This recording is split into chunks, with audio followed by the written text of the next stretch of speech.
시청자 여러분, BHI 이야기 좀 해볼까요? 이 발전 설비, 특히 HRSG, 그 배열 회수 보일러 분야에서는 뭐 거의 독보적인 회사인데요. 올해 수주 목표 1조 2천억 원, 이거 벌써 다 채우고 목표치를 1조 5천억 원으로 확 올렸어요. 작년에만 해도 1조 4천억 원 넘게 수주했는데 이 기세, 지금 대단한 성장 기대되지 않나요? 중동이랑 국내 추가 수주 가능성도 높다고 하니까 지금이 BHI에 딱 주목해야 할 타이밍 같아요. 그 수주 실적, 네, 정말 눈에 띄는 성과입니다. 대단하죠. 특히 그 발전소 핵심 설비인 HRSG 분야에서 작년에 이어서 올해도 강세를 보이고 있다는 점, 분명 긍정적인 신호고요. 근데 BHI의 사업 구조를 조금만 더 자세히 들여다볼 필요는 있어요. 그러니까 핵심 압력 부품 정도 빼고는요, 설계 말고 생산 대부분, 심지어 생산 인력까지 외부 협력사에 맡기는 시기거든요. 아웃소싱이죠. 광범위한. 아웃소싱이요? 네. 수주가 아무리 늘어도 자체 생산 능력, 그러니까 캐파를 늘리기보다는 그냥 외주로 해결하겠다는 건데 이게 과연 장기적으로 괜찮을까? 지속 가능한 성장 모델일지는 좀 신중하게 봐야 합니다. 근데 그 아웃소싱 덕분에 시장 상황에 맞춰서 고정비 이거 유연하게 관리할 수 있다는 건 또 큰 장점 아닐까요? 그리고 HRSG 분야에서는 단순히 점유율만 높은 게 아니잖아요. 14년, 21년, 24년 세계 1, 2, 원천 기술까지 다 가지고 있고요.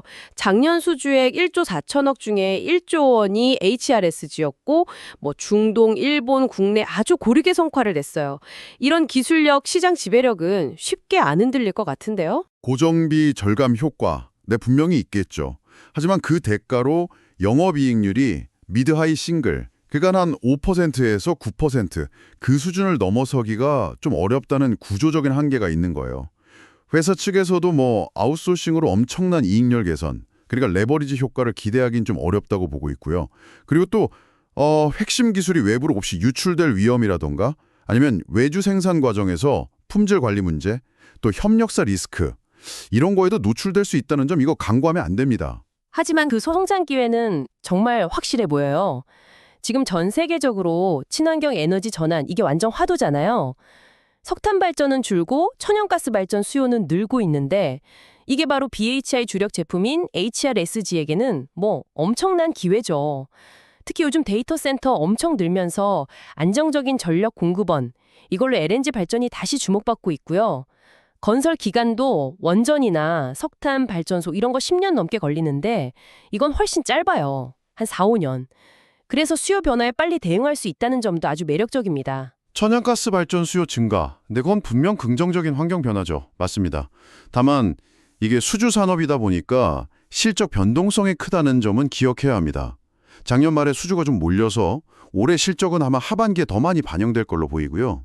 그리고 2025년 1분기 영업이익률이 이게 예상보다 좀 높게 나왔는데 이건 아마 마진 좋은 특정 중동 프로젝트 덕분일 수 있어서 연간 전체 이익률은 조금 더 지켜봐야 합니다.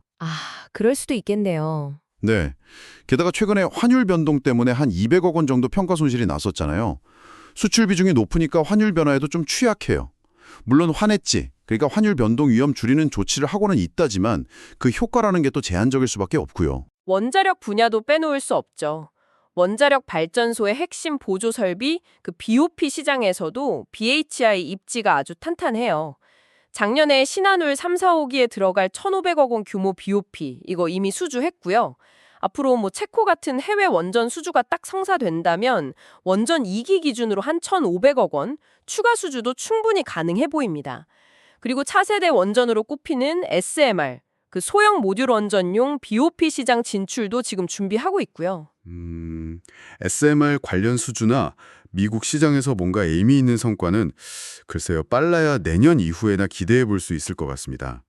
단기적으로 봤을 때 실적을 확 끌어올릴 만한 그런 강력한 모멘텀이 조금 부족해 보인다는 거죠. 그리고 SMR용 BOP는 아무래도 대형 원전보다 규모가 작으니까 수주 금액 자체도 상대적으로 좀 낮을 가능성이 크고요. 단가가 좀 낮을 수 있다. 네. 그리고 뭐 주주 입장에서 좀 아쉬운 점도 있어요. 부채 비율을 먼저 낮춘 다음에 배당을 고려하겠다 이런 계획은 단기적인 주주 환원에 대한 기대를 좀 낮추는 면이 있고요. 최근에 또 대주주가 지분을 일부 매도한 점도 투자 심리에는 당연히 부정적일 수 있죠.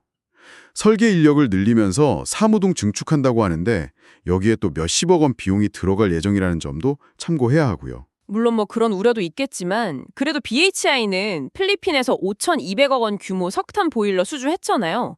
아직 에너지 전환이 좀 더딘 그런 개발도상국 시정 공략에도 성과를 내고 있다는 거죠. 에너지 믹스가 중요한 시대에 HLSG, 원자력 BOP, 그리고 석탄 보일러까지 이렇게 다양한 포트폴리오를 갖췄다는 건 분명 강점이라고 봅니다.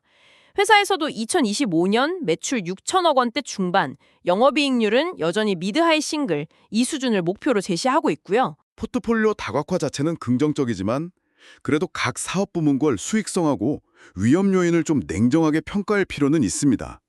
특히 지금의 이 아웃소싱 중심 전략이 과연 장기적으로 BHI의 수익성 개선이나 기술 경쟁력 유지에 어떤 영향을 미칠지, 그리고 또 예측하기 어려운 환율 변동이나 지정학적 리스크 같은 외부 변수를 어떻게 관리해 나갈 건지, 이게 앞으로 BHI의 가치를 판단하는데 아주 핵심적인 관건이 될 겁니다. 시청자 여러분, BHI가 이 아웃소싱 전략을 계속 유지하면서도 과연 핵심 기술 경쟁력을 잘 지켜내고 또 꾸준히 수익성을 개선하면서 이렇게 급변하는 글로벌 에너지 시장에서 성공적으로 자리매김할 수 있을까요?